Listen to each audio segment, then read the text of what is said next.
responding to the office of the UN High Commissioner for Human Rights and State Sovereignty. My name is Jade Castle and I'm here to apply for the role of a junior legal officer.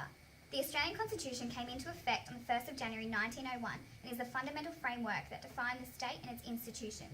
It is a superior set of rules that identify the powers, functions and rules of institutions and confer power on them. As we know, the separation of powers is the important doctrine that underpins our system of government within Australia. It divides the governmental functions into three different institutions: the legislative, executive and judiciary. The legislative gives the Parliament power to make laws for the peace, order and good government of the Commonwealth with respect to a number of matters defined under Section 51. The executive is the second institution in Chapter 2 of the Constitution. It is not so simply defined because it is a term of many meanings, as defined in Sue and Hill. It has the role of administering law by applying, enforcing and administering laws and policies of the government. The last institution is the judiciary, set out in Chapter 3 of the Constitution. The judiciary is the courts which are interdependent from other institutions and has the role of resolving disputes according to law. The first major point to address is the desirability of First Nation voice in the Constitution. It is desirable to enrich a First Nation voice in the Constitution because they were the first people to Australia, the first occupiers of this land of which they would not acknowledge, nor were they given state sovereignty. Our Indigenous Australians were denied the basic right, the right to be equal. Human rights are those that are inherent and universal to all human beings. They are outlined in the Universal Declaration of Human Rights and are crucial to the operation of society because they recognise that all people are equal. As we see in Article 7 of the Declaration, all are equal before the law and are entitled, without any discrimination, to be equal. The Constitution is the founding document of our nation, but it does not recognise our First Nations people as those who are founders of the nation. Our Parliament offered a national apology to our Indigenous people and described them as the oldest and continuing cultures in human history, but yet still have not acknowledged them as being part of our culture. The second point I will argue is the capability of winning a referendum to establish a First Nations voice enshrined in the Constitution. As we know, there are two criteria to be met for a referendum for a constitutional amendment. Firstly, a proposal to alter the Constitution must be passed by an absolute majority in both houses of Parliament. And second, the proposal must be approved by a double majority. That is, a majority of states and a majority of voters within Australia must vote yes for the proposed changes. The stated view of the Prime Minister, Attorney General and the Indigenous Affairs Minister is that the government does not believe an additional institution to give a voice to the First Nations is capable of winning a referendum. This is understandable by the long record of unsuccessful referendums in Australia, as we have seen only 8 have been successful out of 44. More specifically, the referendum in 1999, which a total of 60.66 Australians voted no to inserting a new preamble into the Constitution. Over time, we have seen dramatic changes in our view of Indigenous Australians. For example, the 1967 referendum received 90% support to allow the counting of Indigenous Australian people into the census. Since 1999, we have seen dramatic progression in the unity of Indigenous, specifically through the National Apology in 2008.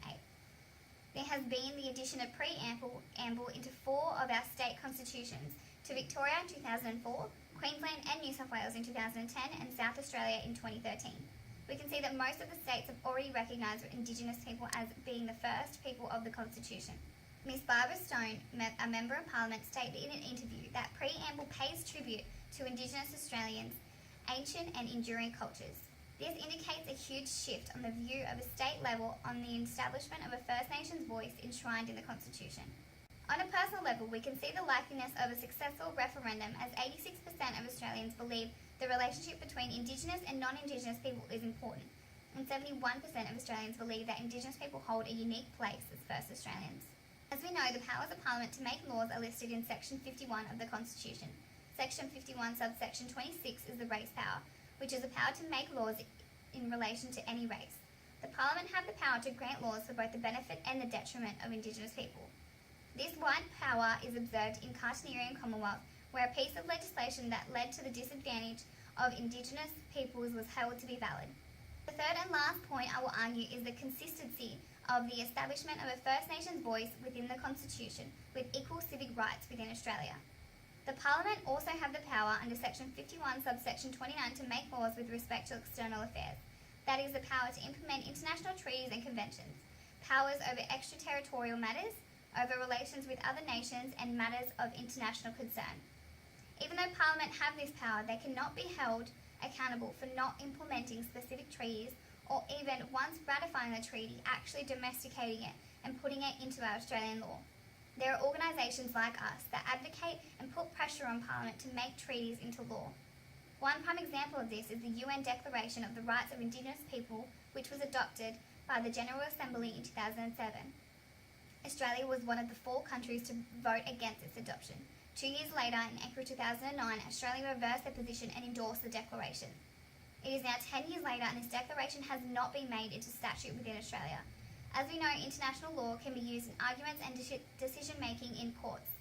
The declaration has been used in some cases in our courts, like in Debris Limited and Gold Coast 2018 Commonwealth Games Corporation, where Article 31 was referred to in an argument for the rights of Indigenous peoples. This shows the lack of accountability of Parliament to enact rights set out in international treaties. The most important thing that I'd like to know about the Australian Constitution and its structure is that the creation of it did not include the view or voice of Indigenous Australians. The establishment of a First Nation voice being enshrined in the Constitution will not change the current structure. It does not erode equal civic rights, nor does it create any new rights. It would not make any person more superior than the other, but only give the Indigenous Australians that have sovereignty over our land the respect by acknowledging them in the most important document of our nation. To conclude, the document is the most important of our nation and is only the right of Indigenous Australians to have their voice heard. Thank you so much for your time.